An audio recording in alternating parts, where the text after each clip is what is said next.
మహబూబ్ నగర్ లో బీజేపీ బాద్షా ఎవరు? లోక్సభ ఎంపీ సీటును అధిష్టానం డీకే అరుణకి కన్ఫర్మ్ చేస్తుందా లేదంటే జితేందర్ రెడ్డి వైపు మొగ్గు చూపుతుందా? మహబూబ్ నగర్ సీట్ కోసం ఎవరు ఎలాంటి ప్రయత్నాలు చేస్తున్నారు?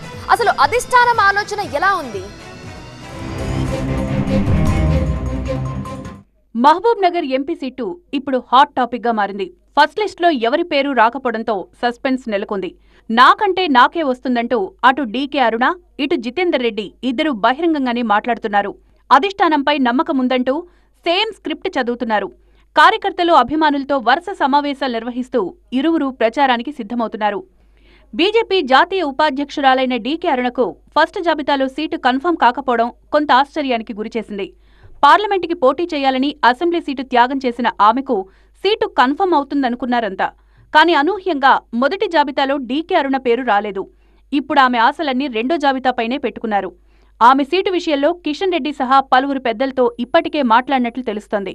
అయితే సీటు విషయంలో ఇప్పటికీ ధీమాగా ఉన్నారు డీకే అరుణ. సీటు కోసం జితేందర్ రెడ్డి పోటీ పడుతున్నప్పటికీ తనకే వస్తుందంటున్నారు.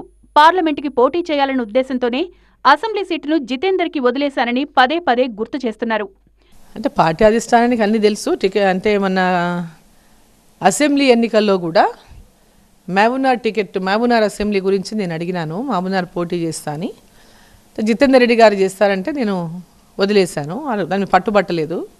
ఈసారి ఖచ్చితంగా ఎంపీ కావాలి, ఖచ్చితంగా గెలవాలి అని జిల్లా వ్యాప్తంగా కూడా పనులు చేశాం కాబట్టి, ప్రజల లోపల గుర్తింపు ఉంది కాబట్టి, ప్రతి ఒక్క గ్రామంలో డీకే అరుణ అంటే గుర్తిస్తారు కాబట్టి పార్లమెంటుకే పోటీ చేయాలి, ఈ స్థానాన్ని భారతీయ జనతా పార్టీ గెలవాలని లక్ష్యంతో పనిచేసినాం. జితేందర్ రెడ్డి సైతం సీటు కోసం విశ్వ ప్రయత్నాలు చేస్తున్నారు. డీకే అరుణ కంటే డబుల్ కాన్ఫిడెంట్ గా కనిపిస్తున్నారు ఆయన.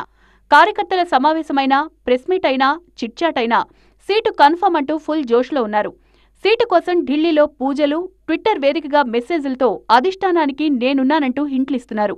మరోవైపు ఆయనకున్న పలుకుబడిని ఉపయోగిస్తూ ఢిల్లీ పెద్దలతో మంతనాలు జరుపుతున్నట్లు కూడా తెలుస్తోంది.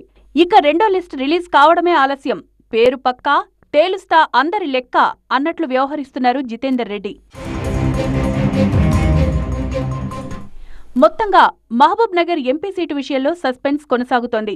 జితేందర్ రెడ్డికి సీటు ఇవ్వాలనే ఉద్దేశంతోనే ఫస్ట్ జాబితాలో డీకే అరుణ పేరుని అనౌన్స్ చేయలేదని కొందరు అంటోంటే, ఎంపీగా పోటీ చేసేందుకు అసెంబ్లీ సీటుని త్యాగం చేసిన జాతీయ అధ్యక్షురాల్ని కాదని జితేందర్ రెడ్డికి ఎలా ఇస్తారని మరికొందరు మాట్లాడుకుంటున్నారు.